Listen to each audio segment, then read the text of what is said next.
Japan karate association of ইণ্ডিয়াৰ ৪৩তম ৰাষ্ট্ৰীয় karate প্ৰতিযোগিতা গুৱাহাটীত অনুষ্ঠিত কৰা হ'ব। অহা ১৬ জানুৱাৰীৰ পৰা ২০ জানুৱাৰীলৈ গুৱাহাটীৰ সৰুসজাই ইনডোৰ ষ্টেডিয়ামত জাপান কাৰাটে সন্থা অসমৰ উদ্যোগত অনুষ্ঠিত হ'ব এই প্ৰতিযোগিতাখনি। এই প্ৰতিযোগিতা সন্দৰ্ভত যোৰহাট প্ৰেছ ক্লাবত এখনি সংবাদমেল সম্বোধন কৰা হয়। গুৱাহাটীৰ সৰুসজাই ইনডোৰ ষ্টেডিয়ামত অনুষ্ঠিত এই প্ৰতিযোগিতাত দেশৰ প্ৰায় ৩০খন ৰাজ্যৰ খেলুৱৈ অংশগ্ৰহণ কৰিব।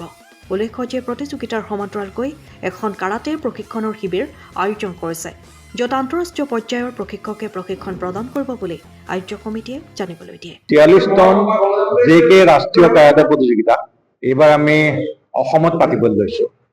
ইতিমধ্যে ভাৰতবৰ্ষৰ বিভিন্ন ৰাজ্যত ৪২তমখন পাৰ হৈ গৈছে, ৪২খন প্ৰতিযোগিতা হৈ গৈছে। এইবাৰ আমি ভাবিলোঁ যে আমি অসমলৈ আনো প্ৰতিযোগিতাখন, আৰু মোক কেইবাজনো মোৰ সতীৰ্থই কৈছিলেও যে অসমত কিয় নাপাতো তোমালোকে, অসমতো এতিয়া ভাল পৰিস্থিতি, ভাল আগৰ নিচিনা পৰিস্থিতি নাই, আৰু আমি অসমলৈ যাম, আমি মা কামাখ্যাক দৰ্শন কৰিম, আমি কাজিৰঙা গড় চাম, আমি অসমৰ বিষয়ে অকণমান জানিব লাগে, আমি অসমলৈ যাবলৈ বিচাৰোঁ। তেতিয়া মই চিন্তা কৰিলোঁ হয় আমিও লৈ যাওঁচোন, পাৰিলে পাতিব পাৰোঁ যদি চাওঁ। সেইমতে আমি অসমলৈ নিমন্ত্ৰণ কৰিলোঁ যোৱা জানুৱাৰী মাহত।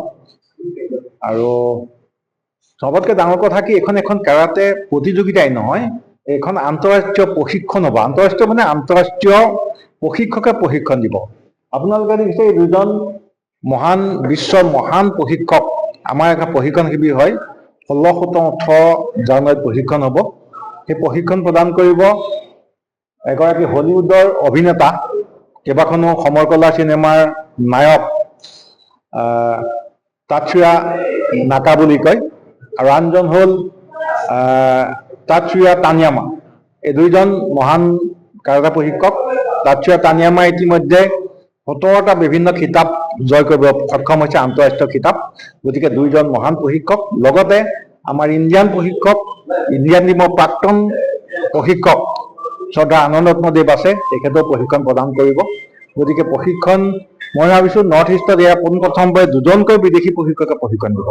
আমাৰ প্ৰতিযোগিতাখন ১৬ৰ পৰা ২০ তাৰিখলৈকে হ'ব জানুৱাৰী, আৰু এই প্ৰশিক্ষণ আৰু প্ৰতিযোগিতাত ইতিমধ্যে আমাৰ অসমৰ বিভিন্ন জিলাৰ প্ৰতিযোগীয়ে আমাৰ লগত যোগাযোগ কৰিছে, তেওঁলোকে যোগদান কৰিব। আৰু ভাৰতবৰ্ষৰ প্ৰায় ২৫-২৬খন ৰাজ্যই অংশগ্ৰহণৰ কৰাৰ প্ৰতিশ্ৰুতি দিছে। আমাৰ খালি নৰ্থ ইষ্টত দুৰ্ভাগ্যৰ বিষয় আমি আৰু মেঘালয়হে আছোঁ, তাৰ বাহিৰে বাকীখন ষ্টেট আমাৰ লগত নাই, কিন্তু বাকী ষ্টেটবিলাক আছে। আমি ভাবিছোঁ এখন সৰ্বাংগ সুন্দৰ প্ৰতিযোগিতা হ'ব। আমি অসমবাসী ৰাইজৰ আশীষ বিচাৰিছোঁ, আমি ৰাইজৰ সহায় সহযোগ বিচাৰিছোঁ, যাতে প্ৰতিযোগিতাখন সুকলমে সম্পন্ন হৈ যায় আৰু আমাৰ অসমৰ নাম অক্ষুণ্ণ ৰাখিব পাৰোঁ।